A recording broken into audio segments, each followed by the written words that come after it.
할렐루야.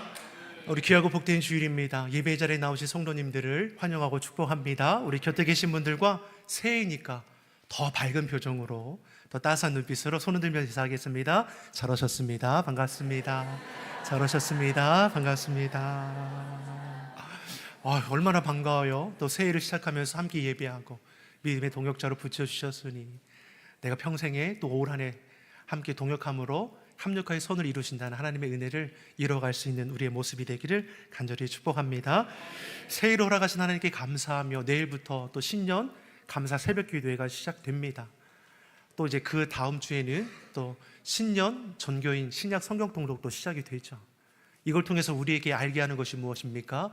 새해를 시작하는 데 있어서 말씀과 기도가 참으로 중요하다는 것이죠. 연초에 얼마나 바쁜데 왜 자꾸만 오게 하십니까? 오게 하는 거예요. 말씀의 자리로, 예배의 자리로, 기도의 자리로 우리가 깨어나와 하는 것이죠. 새벽에 거리가 멀어서 나오기 힘드신 분들은 얼마나 감사해요. 실시간 영상 예배로도 드릴 수 있습니다. 영상 예배의 자리가 핑가가 되지 않도록 가까우신 분들은 시간을 내셔서 꼭 오셔서 특별 찬양으로 또 준비창으로 준비하는 이분들과 함께 은혜를 나누셔서 신년 감사 새벽 기도를 통해서 부어줄 은혜를 기대하며 깨어서 같이 기도하며 삶의 자리를 아름답게 세워갈 수 있기를 바랍니다. 또한 오늘 오후 예배는 청지기 헌신 예배로 드립니다. 서울여대 기독교학과 교수로 섬기시는 장경철 목사님께서 또 귀한 말씀을 전해주시고 재직 분자들은 모두 참석하셔서 내게 주신 사명의 자리 기쁨으로 감당하겠다고 헌신을 다짐하는 복된 그 자리가 되기를 간절히 축복합니다. 우리 다시 한번 새해니까요, 우리 곁에 계신 분들과 새해 인사를 한 번 더 하겠습니다. 새해 하나님의 복 많이 받으세요. 새해 하나님의 복 많이 받으세요. 아멘이시죠? 여러분, 이 한 주간까지는 새해 하나님의 복 많이 받으세요. 만나는 분들을 축복해 주셨으면 좋겠습니다. 어떤 복입니까? 세상 복이 아니죠. 하나님의 복입니다. 또한 그 하나님의 복의 자리로 우리를 이끄시는 올 새해 우리에게 주시는 표가 무엇입니까? 2025년 시온성교회 표는 무엇입니까? 시작! 항상 기뻐하라. 쉬지 말고 기도하며 범사에 감사하는 교회. 아멘. 항상 기뻐하고 쉬지 말고 기도하며 범사에 감사하는 교회. 이것이 그리스도 예수 안에서 우리를 향하신 하나님의 뜻입니다. 하나님은 우리에게 그 뜻을 보여주셨습니다. 그것이 무엇입니까? 기쁨이죠. 기도이고 감사입니다. 주님 안에 거하는 삶의 자리에 기쁨의 복이, 기도의 복이, 감사의 복이 끊이지 않는 것이죠. 빌립보서 4장 4절의 말씀을 보더라도 주 안에서 항상 기뻐하라. 그리스도인들이 누리는 기쁨은 외부 환경에서 오는 것이 아니기 때문에 주님 안에서 항상 기뻐할 수 있음을 가르쳐주고 있습니다. 또한 쉬지 말고 기도하라 말씀하죠. 어떻게 우리가 쉼 없이 24시간을 깨어서 기도할 수 있겠습니까? 사실 불가능한 것이죠. 근데 이 말씀을 통해서 우리가 생각하게 되는 것이 무엇입니까? 우리의 생각이 어디에 있느냐? 우리는 늘 주님을 생각할 수 있다라는 것이죠. 예수님이라면 어떻게 하셨을까? 우리 마음과 생각이 주님을 떠나지 않는 것이죠. 이러한 삶을 우리가 살아내야 한다는 겁니다. 또한 범사에 감사하라. 그리스도인의 삶의 모든 환경 속에서 하나님께 감사할 것을 명령하시죠. 우리가 모든 상황 속에서 감사할 수 있는 것은 하나님께서 사랑하는 자를 위해서 모든 것을 합력하여 선을 이루어 가시는 분임을 우리가 알기 때문입니다. 고난이 고난으로 끝나면 우리는 불평할 수 있죠. 원망할 수 있습니다. 하지만 하나님 우리 삶의 자리를 고난으로 끝내는 것이 아니라 소망 가운데 나아가도록 인도해 주십니다. 그 은혜를 알기에 범사에 모든 일에 감사할 수 있다라는 것이죠. 오늘 이 시간에는 세 가지 다 나누지 않고 항상 기뻐하라, 여기에 초점을 두고 말씀의 은혜를 함께 나누도록 하겠습니다. 여러분, 항상 기뻐하십시오. 옆 사람에게 축복하겠습니다. 항상 기뻐합시다. 네, 이 기쁨은 우리 안에 있는 거 아니죠. 여기 앞에 하나가 포함되어야 합니다. 다시 한번 인사하겠습니다. 주 안에서 항상 기뻐합시다. 주 안에서 항상 기뻐합시다. 항상, 계속해서 기뻐하라는 것은 성도의 삶의 모습이 어떠해야 하는지를 우리에게 가르쳐 주는 것이죠. 주님 안에 거하는 너희는 항상 기뻐할 수 있다라는 것이죠. 주님 안에 거하는 성도의 복이 무엇입니까? 기쁨입니다. 데살로니가전서 1장의 말씀을 보면 데살로니가 교회 성도들은 많은 환난 가운데서도 성령이 주시는 그 기쁨 가운데에 감사할 줄 알았습니다. 데살로니가전서 1장 6절이 우리에게 이렇게 말씀하죠. 같이 보겠습니다. 또 너희는 많은 환난 가운데서 성령의 기쁨으로 말씀을 받아 우리와 주를 본받는 자가 되었으니. 아멘. 사도 바울은 성도들에게 믿는 자로서 이 땅 가운데 살아갈 때 받게 되는 환난이 있다라는 것을 먼저 전제하고 말씀을 주고 있습니다. 근데 환난으로 끝나는 것이 아니라 성령의 기쁨으로 말씀을 받아 너희 삶이 소망 가운데 서게 될 것을 가르쳐 주는 것이죠. 자, 이것은 예수님께 주신 말씀과도 똑같습니다. 요한복음 16장 33절에서 예수님께서 우리에게 주셨던 말씀이죠. 우리가 너무나 잘 아는 말씀입니다. 요한복음 16장 33절의 말씀을 같이 보겠습니다. 세상에서는 너희가 환난을 당하나 담대하라, 내가 세상을 이겼노라. 아멘.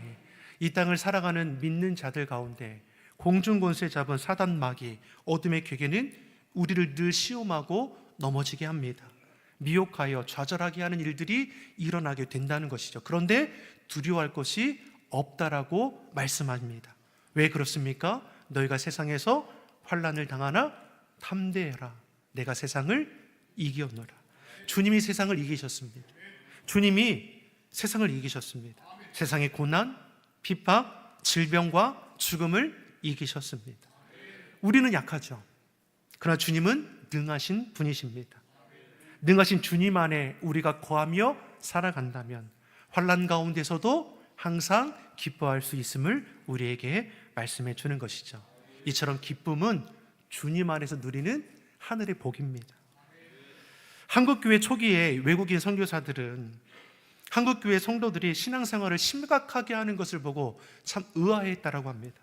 왜냐하면 교회 밖에서는 웃고 떠들다가도 교회만 예배당에만 들어오면 표정이 굳고 통곡하며 기도하기만 했다라는 것이죠. 그 이유를 살펴보니까 한국교회 성도들이 성경의 가르침을 일부분만 받았다라는 겁니다.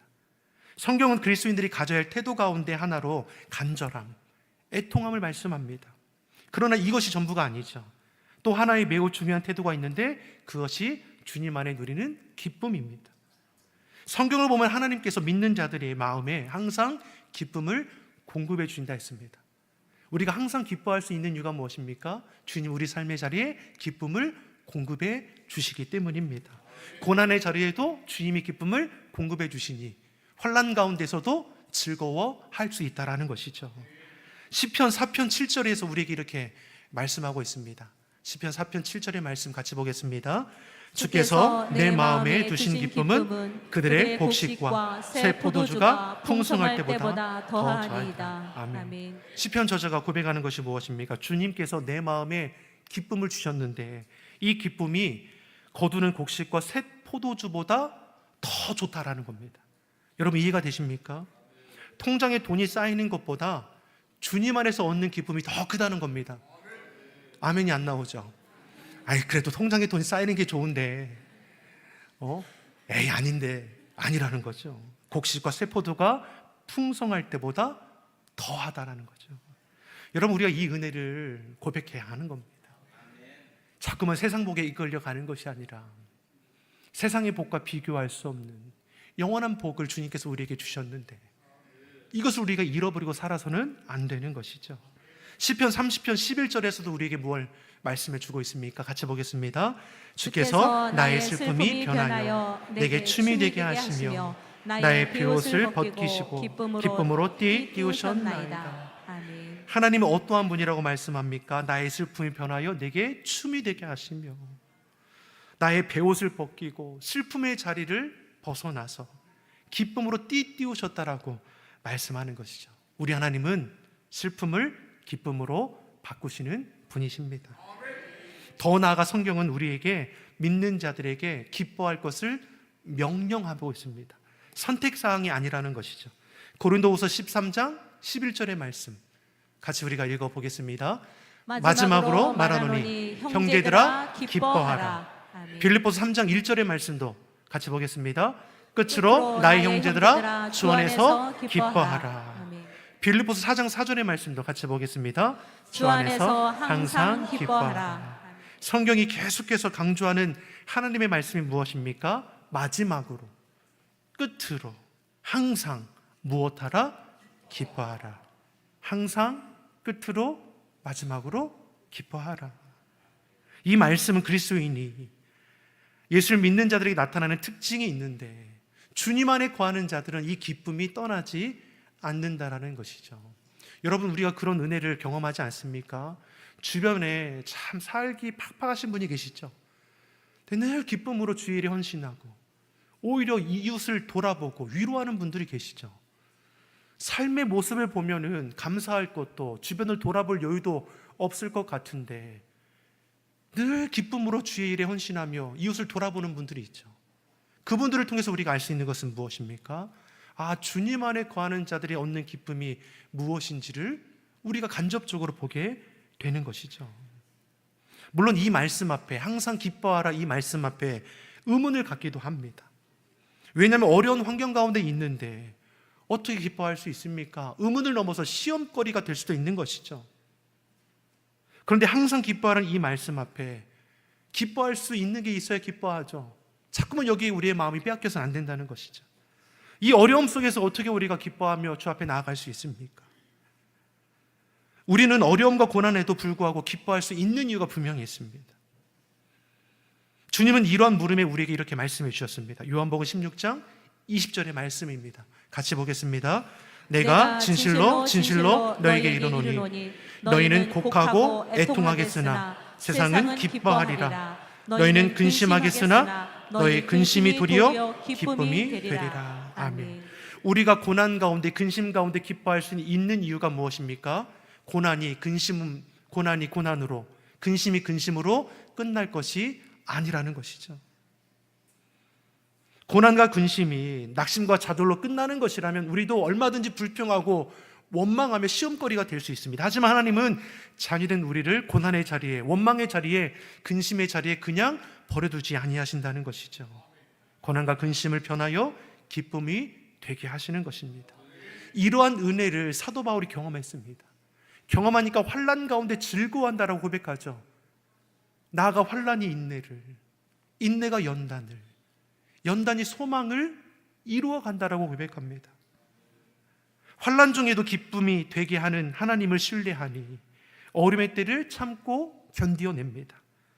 그런 인내 가운데 주의 은혜를 경험하게 되고 환난 가운데 더욱더 우리의 믿음이 견고해집니다. 어느덧 고난의 문제가 지나가고 합력하여 선을 이루신 하나님의 그 선하신 능력을 경험하게 됩니다. 바울은 믿는 자들은 고난과 환난에 붙들리는 것이 아니라 이처럼 성령이 주시는 기쁨 가운데 소망 중에 나아갈 수 있다 말씀합니다. 우리의 눈이 자꾸만 고난과 염려에 붙들리는 것이 아니라 눈을 들어서 소망의 주님을 온전히 바라보고 나아갈 수 있기를 바랍니다. 예수님께서도 기쁨에 대해서 이렇게 말씀해 주셨습니다. 요한복음 16장 21절 22절의 말씀입니다. 여자가 해산하게 되면 그때가 이르렀으므로 근심하나 아기를 낳으며 세상에 사람 난 기쁨으로 말미암아 그 고통을 다시 기억하지 아니하느니라. 지금은 너희가 근심하나 내가 다시 너희를 보리니 너희 마음이 기쁠 것이요 너희 기쁨을 빼앗을 자가 없으리라. 아멘. 사람이 이 땅 가운데 살아가면서 느끼는 큰 고통 가운데 한 가지가 해산의 고통이라고 합니다. 맞습니까? 아니에요? 나는 잘 모르겠던데. 우리 시원성교회 여성도님들께서는 아무런 아픔과 고통도 느끼지 않고 해산의 고통을 이루 말할 수 없죠. 어떻게 할 수 있습니까? 남편들의 머리털이 다 뽑히지 않습니까? 얼마나 고통스러운지를 알 수 있는 것이죠. 이러한 고통을 우리가 감내할 수 있는 것은 해산의 고통과 비교할 수 없는 해산의 기쁨이 있기 때문이겠죠. 출산 후의 해산의 고통 때문에 내가 다시는 아이를 갖지 않겠다 하시는 분들이 있지만 시간이 지나면 무엇입니까? 아이가 예쁘게 자라나는 걸 보고 또 낳고 싶은 마음이 있는 것이죠. 경제적인 어려움 때문에 아이를 낳기를 어려워하는 가정은 있어도 아이가 싫어서 둘째를 낳지 않는 경우는 없는 거죠. 이처럼 주님은 고난이 아닌 고난 이후에 놀라운 승리와 기쁨이 있음을 해산의 고통, 해산의 기쁨으로 우리에게 말씀해 주고 계십니다. 우리는 자꾸만 고난과 시련의 마음을 빼앗기는데 주님은 잠깐의 고난과 시련 이후에 찾아올 기쁨을 기대할 것을 말씀하는 것이죠. 무엇으로 우리가 주님을 기쁘시게 할 수 있습니까? 믿음이죠. 여러분, 우리가 믿음으로 행하는 자가 되기를 바랍니다. 주님 안에 살아간다고 하면서도 늘 작은 일에 넘어지고 불평하고 원망하는 것이 아니라 그 작은 일까지도 기도의 제목으로 바꾸어서 오늘 말씀처럼 근심을 기쁨으로 되게 하신다는데 나도 그 은혜를 경험해야겠다. 그런 마음으로 믿음과 기도로 우리 삶을 세워갈 수 있기를 간절히 축복합니다. 이런 은혜를 아는 그리스도인들은 그래서 항상 기뻐할 수 있습니다. 그리스도인이 어떻게 세상 속에서 이겨낼 수 있습니까? 기쁨이죠. 우리는 고난 속에서도 기뻐할 수 있습니다. 왜냐하면 고난 속에서 고난 뒤에 하나님께서 예비하신 놀라운 승리와 기쁨이 있다는 것을 알기 때문입니다. 이처럼 믿는 자에게 허락하신 영적인 원리를 우리가 바로 안다면 고난 속에서도 우리는 기대하며 살아갈 수 있습니다. 예기치 않은 문제를 만날지라도 우리는 좌절하고 넘어지지 않습니다. 물론 우리의 삶의 자리가 드라마틱하게 한순간에 바꾸어지면 좋지만 그렇지 않죠. 그런데 하나님은 우리를 향한 뜻은 명확합니다. 지금 이 땅에서 당하는 고난은 장차 우리가 천국에서 누릴 영광과 비교할 수 없다라는 것이죠. 이런 은혜를 아는 우리는 기뻐할 수 있는 이유가 있는 것이죠. 그러나 이 모든 사실을 머리로 다 안다고 해도 당장의 고난은 피할 수 없습니다. 그래서 괴로운 것이죠. 여객기 참사가 우리에게 어떻게 이해하고 받아들일 수 있습니까? 사람의 생각으로 판단하고 재단하고 답이 나오지 않습니다. 그런데 고난 앞에 우리가 할 것은 무엇입니까? 하나님의 긍휼과 은혜를 구하는 것이죠. 희생자들과 가족들을 위해 기도하시기를 바랍니다. 여기에 사람의 생각은 더하지 마십시오. 선하시고 인자하심이 영원하신 하나님의 긍휼과 은혜를 우리는 기도하는 것이죠. 환난은 인내를, 인내는 연단을, 연단은 소망을 낳는다 하였는데 고난 가운데 있는 저들의 심령이 주의 말씀에 따라 소망 가운데 나아갈 수 있도록 주의 은혜와 긍휼을 베풀어 주시옵소서. 그 은혜 가운데 우리 삶을 세워가길 간절히 축복합니다. 주님은 이 땅에서 우리가 기뻐할 수 있는 방법을 가르쳐 주셨습니다. 요한복음 16장 24절의 말씀입니다. 같이 읽어보겠습니다. 지금까지는 너희가 내 이름으로 아무것도 구하지 아니하였으나 구하라 그리하면 받으리니 너희 기쁨이 충만하리라. 아멘. 고난 속에서도 기뻐할 수 있는 방법을 하나님께서 우리에게 가르쳐 주셨습니다. 강력한 무기입니다. 그것이 무엇입니까? 그것이 무엇입니까? 요한복음 16장 24절의 말씀을 다시 한번 같이 한번 읽어보겠습니다. 시작. 지금까지는 너희가 내 이름으로 아무것도 구하지 아니하였으나 구하라 그리하면 받으리니 너희 기쁨이 충만하리라. 아멘. 고난 속에서 승리할 수 있는, 기뻐할 수 있는 무기를 우리에게 주셨습니다. 그것이 무엇입니까? 기도. 아이고 속이 시원합니다. 구하라 그리하면 받으리니 너희 기쁨이 충만하리라. 여러분 기도해야 돼요, 안 해야 돼요? 기도해야 되죠. 신년 감사 새벽기도 나와야 돼, 안 나와야 돼요? 나와야죠. 여러분 새해 새벽을 깨워서 말씀과 기도로 살겠다고 결심하고 그 말씀이 은혜가 되고 능력이 되어서 우리 삶을 어떻게 이끌어가는지를 우리가 기도해야지 그 과정을 고백하며 감사에 나아갈 수 있는 거 아니겠습니까? 기도에는 반드시 응답이 따라옵니다. 저만 따라하겠습니다. 기도는 반드시 응답이 따라옵니다. 기도는 반드시 응답이 따라옵니다. 물론 우리의 기도가 정욕으로 구하는 잘못된 기도일 수 있습니다. 하지만 기도하면 잘못된 기도를 바른 기도로 하나님께서 깨닫게 해 주시는 것이고 우리가 바르게 기도하면 하나님은 반드시 응답해 주십니다. 이쨌거나 저쨌거나 기도해야지 우리가 주의 선하신 뜻 가운데 우리 삶을 세워갈 수 있는 것이죠. 다시 말해 삶의 자리에 기쁨이 없다면 왜 기쁨이 없습니까? 기도하지 않기 때문이죠. 여러분, 다른 거 없습니다. 돈이 많이 벌리면 기뻐할 것 같습니까? 없던 기쁨이 생길 것 같습니까? 아니죠. 주님 안에 주시는 그 기쁨은 주님의 그 방법과 뜻에 따라 행할 때에 끊이지 않는 것입니다. 사랑하는 성도 여러분, 2025년 새해가 밝았습니다. 하나님 자녀 된 우리가 항상 기뻐하고 쉬지 말고 기도하고 범사에 감사함으로 하나님의 뜻을 이루어 가기를 바랍니다.